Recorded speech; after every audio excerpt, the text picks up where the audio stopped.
Good evening, everyone. Good evening, everyone. Good evening. I'm real excited to be here at Troop 360's Camp Out, and even more excited because we have a very special honor tonight. As you know, one of your leaders, Mr. Moore, has completed what's called his woodbadge ticket. And I want to take just a minute and tell you a little bit about some of the things that means when you have a leader like not only Mr. Moore, but a number of other leaders around here that you'll see that are either wearing the plaid neckerchiefs or the tan neckerchiefs. That means that they've taken the woodbadge training. Woodbadge is a part of scouting just as much as campouts and merit badges and everything else. Everybody know who Lord Baton Powell is? Yes. Yeah. All right. Do you remember when he started scouting? 1910. Close. 1909, 1910. He started in where? In England. And the very first year that he started scouting, what did he do with a group of young boys? Took them to where? Brownsea Island. That's right. And he fashioned that training for his young scouts with leadership skills in mind and things that would enable them to grow into young men and be productive in society. Well, about 10 years later, Baton Powell realized that the adults needed training like that also. And outside of London, a scouting commissioner by the name of McLaren donated some land. And they named that land Gilwell Island. And there in 1919, Baton Powell started the first woodbadge training. And he fashioned it for his adults after Brownsea. The very same things that he teaches you. Any guys here been to Brownsea? Couple? Okay. Talk to your leaders. It's exciting to be there.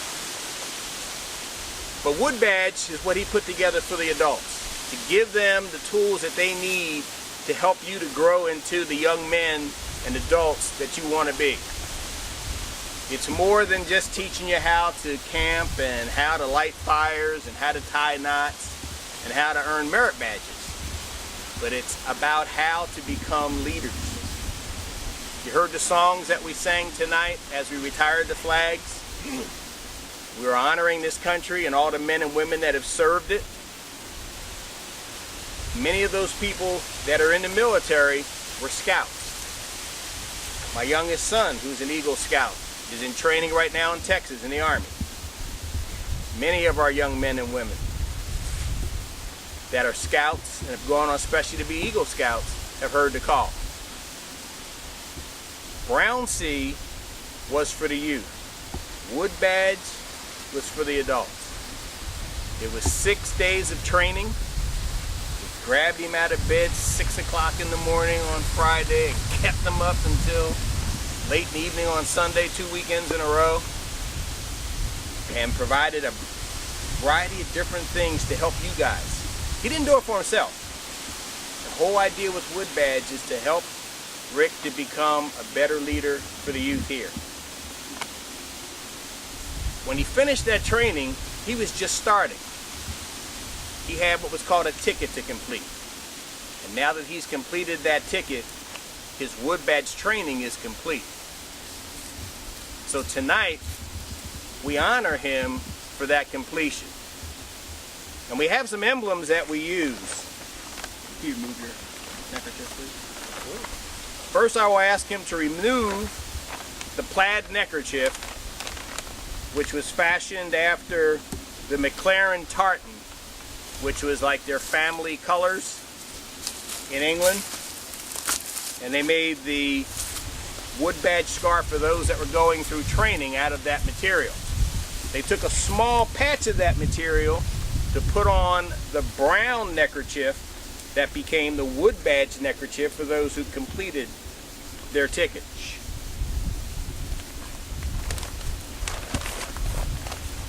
You want me to hunker down? Yeah. All right. Yeah. To hold the neckerchief on, Our slide is called a woggle. If you've not seen one up close, you want to take a look at it. It's made out of what's called a Turk's head knot. One of the young leaders at the very first woodbadge tied this knot, thought it would be a good knot to use to hold the slide on. Bait and Pal liked the idea and adopted it, and it became the woggle for the woodbadge.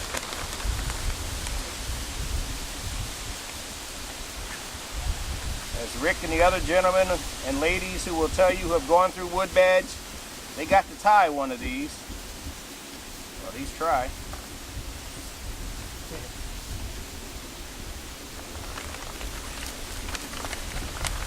And as you may also know, Lord Bait and Pal was a war hero. He fought for the country of England back at the turn of the century in the Boer Wars. And those wars were fought on the African continent. And during those wars, Bait and Pal, after a fight with a tribal chief, was awarded a string of beads to show his bravery and his leadership.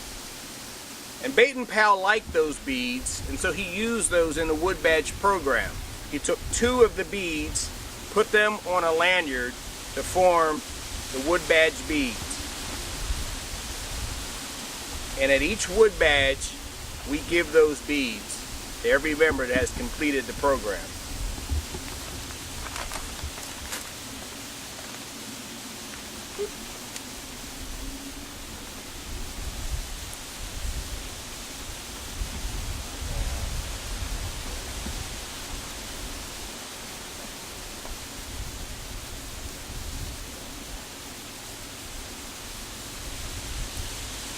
Forevermore, for completing his woodbadge program, Rick Moore has the honor of wearing his woodbadge neckerchief, woggle, and beads. Throughout scouting across the globe, this is the one emblem that is universal for all scouting programs in every country, is woodbadge. Rick, congratulations. Thank you, sir. Gentlemen, give me a big hand. Wow.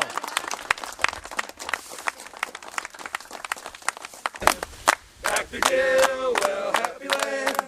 I'm gonna work my ticket if I can. All right. Good job, Rick. Thank you all. Congratulations. Thank you. Thank you. Speech. Thank you for coming up. Hey, Thank you. I just finished the program.